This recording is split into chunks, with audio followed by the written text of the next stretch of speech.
ஒரு 20-22 பெட்டிகள் இருக்கக்கூடிய ஒரு ட்ரெயின் தான் அவர் பயணம் பண்ணக்கூடிய வாகனம். தண்டவாளத்தில் போகக்கூடிய அந்த வேகம் இருக்குது பார்த்தீங்களா, அந்த வேகத்தை விட பொருட்படுத்தாமல் வான்வழியாக ஏதாவது ஒரு தாக்குதல் நடத்தணும்னு நினைச்சாலும் கூட அதை வான்வெளியிலேயே தகர்க்கக்கூடிய அளவுக்கான பல அதிநவீன ரேடார்கள் அந்த தொடர்வண்டியின் மீது பொருத்தப்பட்டிருக்கிறது. அப்படின்னா உலகமே இன்றைக்கு கிம் ஜாங் மீது ஒரு பெரிய ஒரு பயத்தில் இருக்கிறது அப்படின்னு சொல்லலாம். கிம் ஜாங் ட்ரெயின், அதாவது உலகத்தில் எல்லா தலைவர்களுமே ஒவ்வொரு விதமான போக்குவரத்தை விரும்புவாங்க.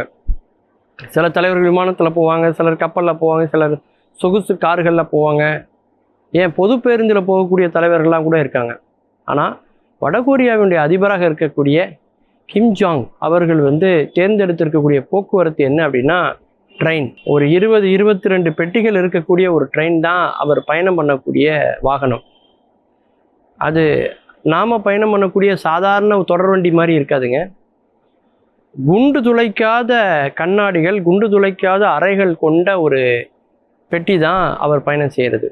கதவு ஜன்னல்கள் மட்டுமில்லை, வான்வெளியாக ஏதாவது தாக்குதல் நடத்தினாலும் சரி, அல்லது அந்த தொடர்வண்டிக்கு அடியில் ஏதாவது ஒரு வெடிகுண்டுகள் வைத்து பாம்பு வைத்து தகர்ப்பதாக இருந்தாலும் கூட அந்த தொடர்வண்டிக்கு எந்த விதமான சேதாரமும் ஏற்படாத அளவுக்கு மிகவும் பாதுகாக்கப்பட்ட ஒரு தொடர்வண்டியில் தான் அவர் பயணம் செய்கிறார்.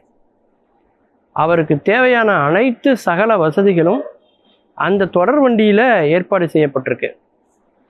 உதாரணத்துக்கு பார்த்தீங்கன்னா, அவர் உணவு அருந்துவதற்கான உலகத்தில் உள்ள அத்துணை உணவுகளும் அங்கே அவருக்கு தயாராக இருக்கும்.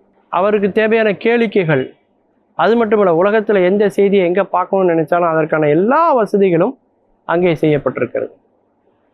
அதில் ரொம்ப ஒரு சிறப்பம்சம் என்ன அப்படின்னா, அந்த தொடர்வண்டி முழுக்க பார்த்தீங்கன்னா சில முக்கியமான இடங்களில் அதிநவீனமான ஆயுதங்கள் தாங்கி இருக்கக்கூடிய வீரர்கள் எப்போதுமே தயார் நிலையிலேயே இருப்பாங்க. அவங்க எந்த ஒரு பிரச்சனை வந்தாலும் உடனே அவங்க செயல்படுவதற்கு தகுந்த மாதிரி தயார் நிலையில் ஒரு இராணுவத்தையும் தன் உடனேயே எப்பொழுதும் வைத்து கொண்டு பயணித்து கொண்டிருப்பவர் அவர். வழக்கமாக எல்லாரும் தன்னுடைய பாதுகாப்புக்கு கைத்துப்பாக்கி வச்சுருப்பாங்க, இல்லை பாதுகாவலர்கள் வச்சுருப்பாங்க. ஆனால் ஒரு பெரிய ஒரு படையே தன்னுடன் எப்போதும் வைத்து கொண்டு பயணம் செய்யக்கூடிய ஒரு மனிதராக இருப்பவர் தான் வடகொரியாவினுடைய அதிபராக இருக்கக்கூடிய கிம் ஜாங் அப்படிங்கிறவர். அதிலும் குறிப்பாக பார்த்தீங்கன்னா, அந்த ட்ரெயின் தண்டவாளத்தில் போகக்கூடிய அந்த வேகம் இருக்குது பார்த்தீங்களா, அந்த வேகத்தை விட பொருட்படுத்தாமல் வான்வழியாக ஏதாவது ஒரு தாக்குதல் நடத்தணும்னு நினைச்சாலும் கூட அதை வான்வெளியிலேயே தகர்க்கக்கூடிய அளவுக்கான பல அதிநவீன ரேடார்கள் அந்த தொடர்வண்டியின் மீது பொருத்தப்பட்டிருக்கிறது. அப்படின்னா எந்த அளவுக்கு தொழில்நுட்பத்தில் ஒரு முன்னேறிய ஒரு நிலையை அவர் ஏற்படுத்தி இருக்கிறார் அப்படிங்கிறத நம்ம அதில் பார்க்க முடியும். எந்த நாட்டு தலைவர்கள் வந்தாலும் அவரை சந்தித்து பேசுவதற்கான ஒரு வரவேற்பு அறை அங்கே இருக்கும். எப்படி ஒரு மாளிகை இருக்குமோ, அந்த மாளிகையினுடைய கட்டமைப்பு இருக்குமோ, அது போல ஒன்றை ஒரு தொடர்வண்டியிலேயே அவர் ஏற்படுத்தி வைத்து விட்டு தொடர்வண்டியிலே தான் அவர் பயணம் போய்கொண்டே இருக்கிறார். அந்த வடகொரியா முழுக்க அவர் போகக்கூடிய எல்லா இடங்களுமே பார்த்தீங்கன்னா இந்த தொடர்வண்டி பயணத்தை தான் அவர் மேற்கொள்கிறார்.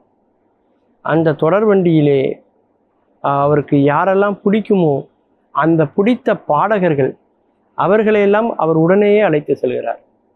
உணவு அருந்துவதாக இருந்தாலும் சரி, அல்லது குளிர்பானங்கள் அருந்துவதாக இருந்தாலும் சரி, அல்லது சிறுபானங்கள் அருந்துவதாக இருந்தாலும் சரி, அந்த இசையை கேட்டுக்கொண்டே, நேரடியாக கேட்டுக்கொண்டே அவர் அந்த உணவை அருந்துகிற காட்சிகளை எல்லாம் நாம் தொலைக்காட்சியின் வழியாக நம்ம பார்க்குறோம். அந்த அளவுக்கு உலகமே இன்றைக்கு கிம் ஜாங் மீது ஒரு பெரிய ஒரு பயத்தில் இருக்கிறது அப்படின்னு சொல்லலாம். அந்த அளவுக்கு யாருக்கும் பயப்படாத ஒரு நாடாக, அணு ஆயுதத்தை பரிசோதனை செய்து கொண்டிருக்கக்கூடிய ஒரு நாடாக இருக்கக்கூடிய அந்த நாட்டினுடைய அதிபர் மேற்கொள்ளக்கூடிய பயணம் என்பது மிக எளிமையாக நாமெல்லாம் பயணம் பண்ணக்கூடிய அந்த தொடர்வண்டி பயணமாக தான் இருக்கிறது என்ற செய்தியை பார்க்கும் பொழுது, தெரியாத அந்த செய்தியை பார்க்கும் பொழுது மிகவும் வியப்பாகவே இருக்கிறது. மீண்டும் பல புதிய தகவல்களோடு, அதில் அறியப்படாத பக்கங்களோடு உங்களை சந்திக்கிறேன். நன்றி, வணக்கம்.